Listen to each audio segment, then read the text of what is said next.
Mangwana ni Malelepo Vukenjani Kleklas Vanave Africa. Welcome to Africa Good Morning, the news and current affairs show bringing you everything you need to know happening on the African continent and beyond. You are joined by Ashwin Berry and Lenora Shupura. How's your morning?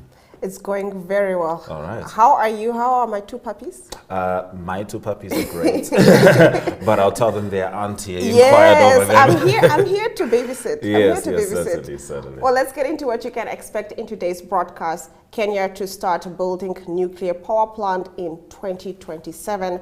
Mozambique and Angola are the PALOP countries most at risk of debt restructuring, analysts say. We are going to remove all names of our oppressors from our streets, says Kunene. Do stay tuned for these stories and more news on Africa Good Morning.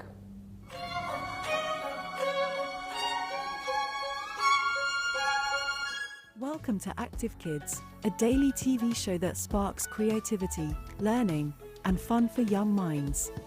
With exciting activities and lessons, Active Kids inspires curiosity and a love for learning.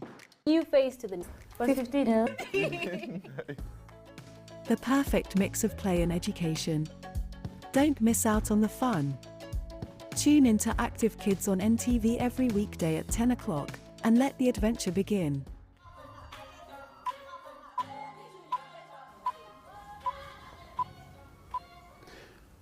Getting straight into our top stories, Kenya will begin constructing a nuclear power plant in 2027, the authorities have said in the latest pledge about the plans. Now, the 1,000 megawatt plant, which has been in the pipeline for several years, is part of the country's ambition to move to clean energy and increase energy generation. Similar statements about the imminence of the start of the project have been made in the past. The acting CEO of the Nuclear Power and Energy Agency, Justus Wabuyabo, told Kenya's Business Daily newspaper that the agency is currently conducting site assessments and finalizing preparations to open bids for the plant's construction. Now, the director of the Emerging Markets Department at Export Economics said on Monday that Angola and Mozambique are the Portuguese-speaking African countries most at risk of a debt restructuring, which will be a very lengthy process. In response to questions from Lusa, Gabriel Stern said that the two Portuguese-speaking African countries most at risk of a sovereign debt restructuring are Angola and Mozambique, despite the fact that both economies have been doing better due to the levels of production and price of oil and natural gas. Speaking following a report in which he analyzed the influence of competition between the International Monetary Fund and China on debt restructuring processes, Gabriel Stern said that both countries continue to have a high risk of sovereign over-indebtedness, with interest rates for debt issues on the international markets above 10%, which probably means that it is too expensive for them to go to the market. Now, MMC for Transport for the city of Johannesburg, Kenny Kunene, has vowed to remove all the names of apartheid oppressors from streets across the city. Kunene made the remarks during the official renaming of William Niko Drive to Winnie Mandela Drive on Tuesday. Now, William Niko was one of the founding members of the Broederbond and its second chairman, a white nationalist organization credited with the formulation of apartheid. Kunene said the city cannot be apologetic about the renaming of our streets. Many of them must be removed. We are going to remove, and we must remove all the names of the oppressors from our streets. The Louis Bottas must go. The Potgieters must go. We are the only country that allows ourselves to be traumatized everywhere we drive when we have to direct people. Swinging over to East Africa, more than 5 million invasive Quelea birds have been killed in a mass cull in Tanzania, the authorities have said in comments reported in the local media. The birds had invaded more than 1,000 acres of rice farmland in the Manyara region in the north of the country, causing extensive losses. Officials spent more than 4 days using drones to spray the swarms of birds with herbicides, the Tanzania Times reports.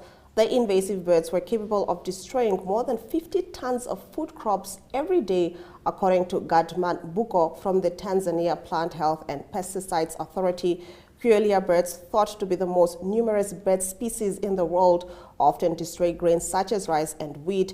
In 2021, the UN's Food and Agricultural Organization estimated that $50 million worth of crops are lost to the birds each year, mostly in the sub-Saharan Africa.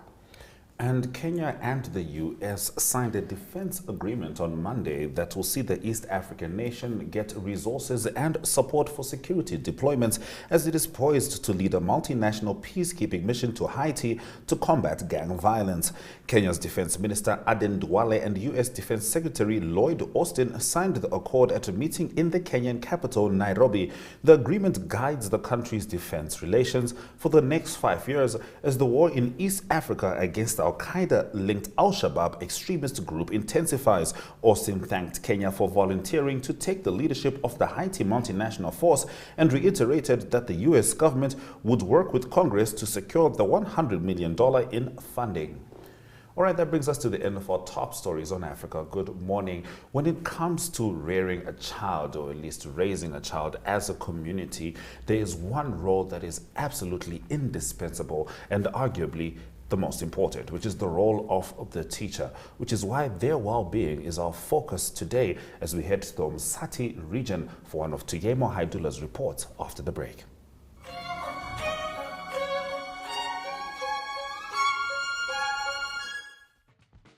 Welcome to My.NA Cars, your ultimate destination for everything automotive. I am your host, Diana Master. Teamwork makes the dream work, right? Discover the latest models, innovative technologies, and expert insights from our passionate hosts. Learn essential maintenance tips and get exclusive behind-the-scenes access to the automotive industry. Don't miss My.NA Cars on NTV every Thursday at 2100 hours. Tune in and ignite your passion for automobiles.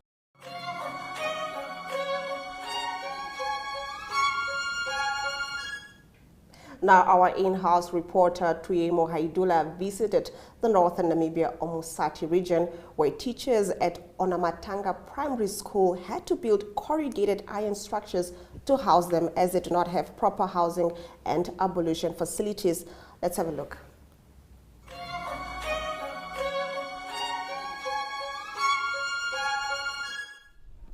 Good day, viewers. We are coming to you from Onamatanga Primary School in Sandi Seket in Omusati region. Behind me are the structures which were built by the teachers themselves of this school after they are struggling with accommodation at this school. The teachers do not have proper toilet facilities as well as bathroom, which should be constructed by the Education Ministry. Okay, I'm Asteria Ipinge. I'm one of the teachers here at Onamatanga Pre-Primary School. And this is our house, the ghetto house, which is a 3-in-1. We are staying here. We use it as a kitchen room. It's a kitchen, bathroom, and a bedroom at the same time. It's a very big challenge we are facing. All right, thank you, Namibian Sun. Speaking here, it's Natalia Capolo, a teacher at Onamatanga Pre-S. As you can see at the back, these are our houses, and during rainy season, it used to be cold. And during summer, it used to be warm, just like a microwave. So therefore, we are asking for the government at least to build for us proper accommodation, because we are really suffering inside there. Thank you very much. Standing here is Maria Johannes, one of the teachers at the Onamatanga Primary School. On the background there, those are our houses. We only go there up after 5 because during the day it's very hot and we cannot even cook there. And during rainy season, as you can see there, the door, we are inserting some of the towels to prevent scorpions from entering. We are requesting the government to provide us with proper houses at least. Thank you. Okay, my name is Dulcina Emmanuel. It's one of the teachers. This is our house, and we are not safe at our school because our shelter it's not in the building properly. Sometimes we find scorpion in our room.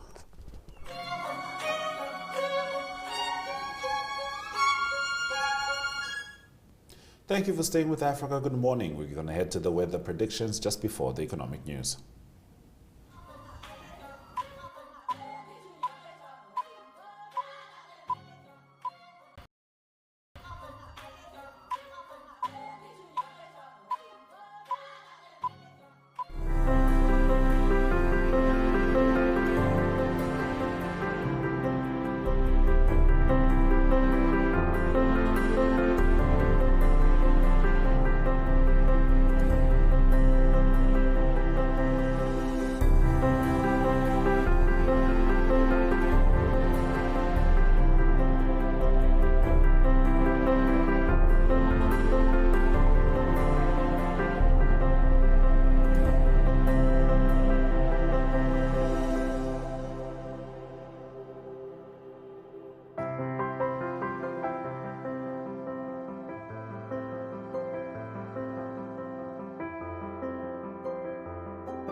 welcome to another exciting episode of Irongo Talk. We bring jou latest weer en vertel ook vir julle waar die vis heel moontlik kan byt.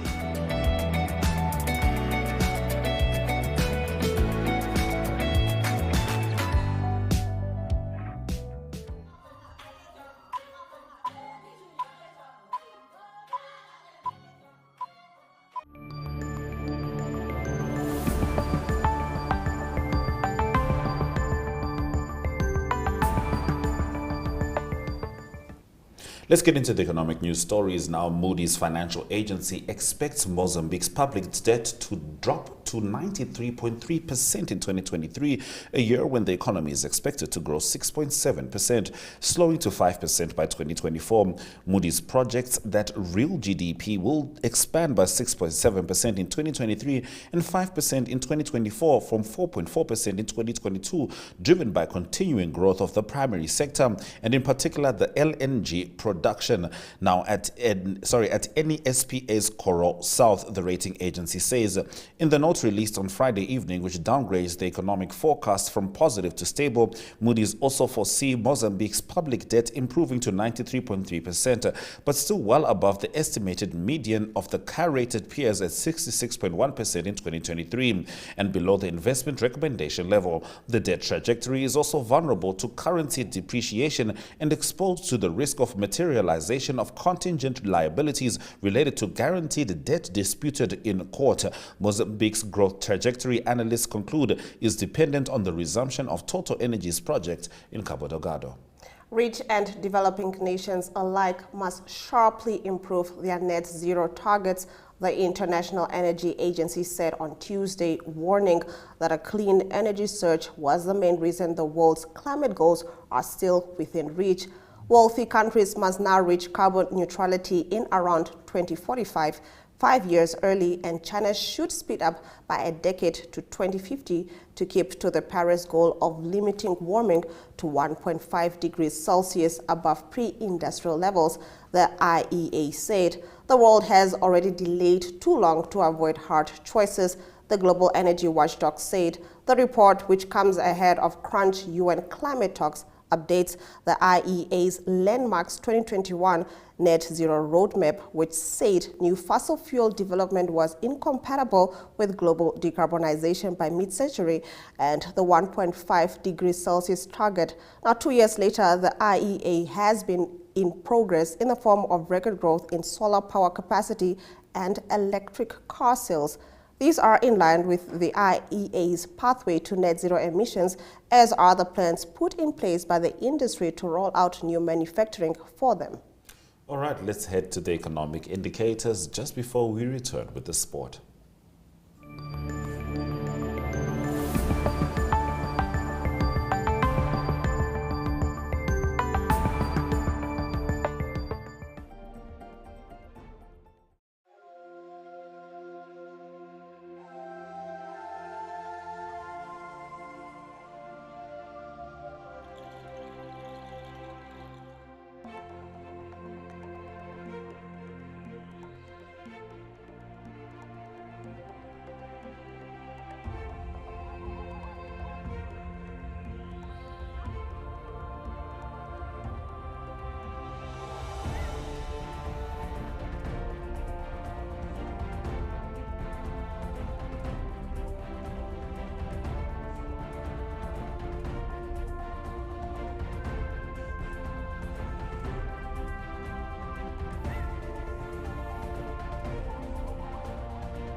Namibians are still safe.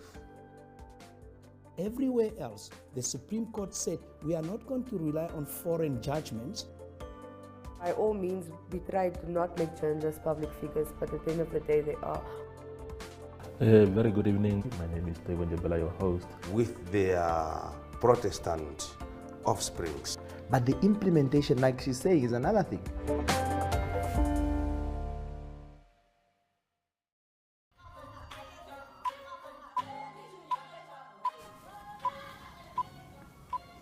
All right, the 2024 Diamond League will begin its 15-stop season with 2 meets in China, in Xiamen and Shanghai in April, while Brussels will stage the 2-day season finale in September, organizers said on Monday. Last year's Diamond League was also scheduled to have 15 meets, but the Shanghai stop was cancelled after COVID-19 restrictions caused delays in the renovation of the venue. Now, Xiamen will host the opening event on April 20, a week before Shanghai returns to the calendar for the first time since 2019. In our next story, Hawkins becomes first woman in 5 years to test an F1 car. Aston Martin driver, ambassador and former W Series racer Jessica Hawkins has become the first woman in nearly 5 years to test a Formula One car, the Silverstone-based team announced on Tuesday. Hawkins, a 28-year-old former British karting champion, who has also worked as a James Bond movie stunt driver, did 26 laps in Aston's 2021 car at the Hungaroring outside Budapest last Thursday.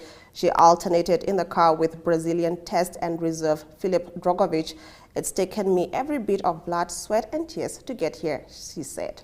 And Calvin Phillips will make his first start this season for Manchester City in their League Cup game with Newcastle United as manager Pep Guardiola rotates his side to cope with a busy fixture list. The England midfielder joined City last year but failed to make an impact, struggling with a shoulder injury and being criticised by Guardiola for returning from the World Cup overweight. All right, today is a special day. 7 tournaments in Namibia is hoping for 1 win at the Rugby World Cup, and tonight may very well be the last chance at this World Cup as Namibia faces Uruguay. Here's Ari Hogad in France.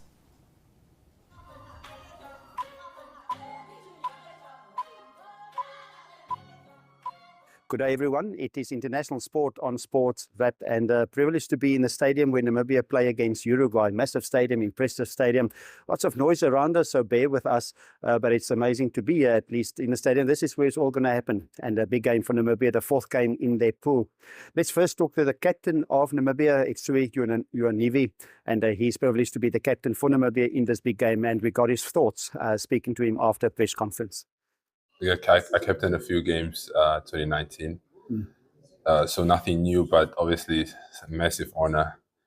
And try not to think about it too much because prevent you from playing your game. So yeah, try not to think about it. And we've got many leaders on the field, so it makes the job easier. Obviously, motivation for this one is big, but it probably comes without saying too much in the change room about playing them on Wednesday. Oh yeah, motivation is big. You know, obviously the win and what it means to our country. Like I said, I think we have a debt to pay, and also just for Buffy, our captain. I've known him since I was a kid. We've played together since we were kids. So, and just to make him experience this moment with us, it's quite a big motivation for me personally. Captain Itsui Yuanivi, the inspirational captain, Namibia playing against Uruguay. Nice to have him, experienced player in the change room, replacing Johan Dijksel as the captain, but he can definitely do the job for Namibia. Also, we got a Uruguayan perspective. That is Ignacio Chance. He's from the El Observatory. That is a newspaper in Uruguay. Nice to talk to them and to him as well. And we ask him what he thinks can happen in the game, Namibia against Uruguay. Well, it's the opportunity to win a game. Uruguay was planning to win 2 games against Italy and against Namibia. So, because if they won against Italy and Namibia, they could qualify to 2027 World Cup. It was a big task because Italy is a very good team and they did a very good first half, but they didn't cope with the level play of Italy. So this is the opportunity. They are doing a good World Cup, but if they don't win against Namibia, won't be a positive tournament for them. So it's a lot of pressure to win this game tomorrow. Sometimes in games that you lose, you even have a good performance, but definitely in the first half in Italy, good performance. The one performance I was impressed was against France. Yes. Was that a surprise, or did you expect they will be as competitive against France? It was a surprise for everyone. They were positive. They were optimistic to be at acceptable level of play. But the first half was excellent. The whole game was excellent. Was better than they were planning, and they were until the last minute they were playing a good game. So yes, I think it shows the work Uruguay has been doing in the last 4 years, but they need more of that. They only played one test against Tier 1 countries, against Italy in these 4 years. So they are asking for more of those games to keep improving. Just news maybe from the camp that we might not have. It seems like Uruguay have a good selected team without disruption of injury mostly. Yes, that's right. They were very lucky to know how major injuries.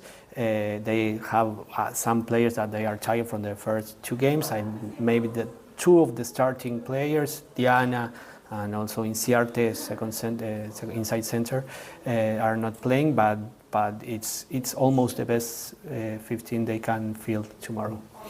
That then the voice, Ignacio Chance from Uruguay. Nice to hear the perspective from Uruguay as well. International news continues with international news from the Rugby World Cup 2023. Firstly from Wales, the news from the team is that Dan Biggar, the inspirational fly-off, got injured against Australia. He's got a chest injury, but he will not be out for many weeks. There's talk that he will be out for just 1 game and that he will be able to play on the 7th of October. That's a game against Georgia.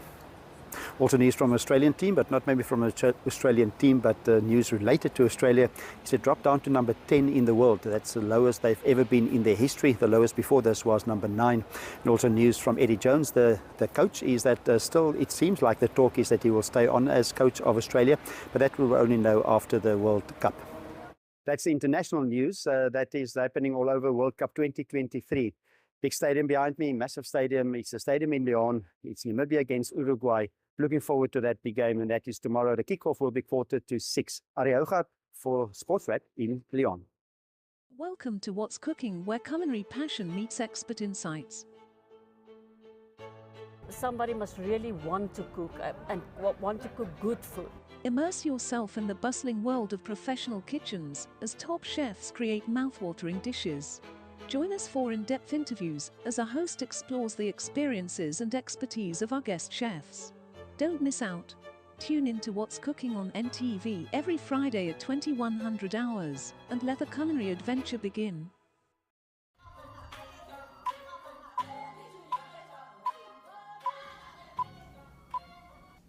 Thank you for staying with Africa. Good morning. We certainly wish the Valvichas all the best. Let's head into the highlights from this morning's broadcast. Kenya to start building nuclear power plant in 2027. Mozambique and Angola are the PALOP countries most at risk of debt restructuring, according to an analyst. We are going to remove all names of our oppressors from our streets, according to Kunene. Mozambique Moody's sees growth at 67%, debt at 93.3% this year. And with that, we've come to the end of our broadcast. Thank you for joining us on this lovely Wednesday morning. From me, Glenn Rashipura. And me, Ashwin Berry, Surya Kanaka.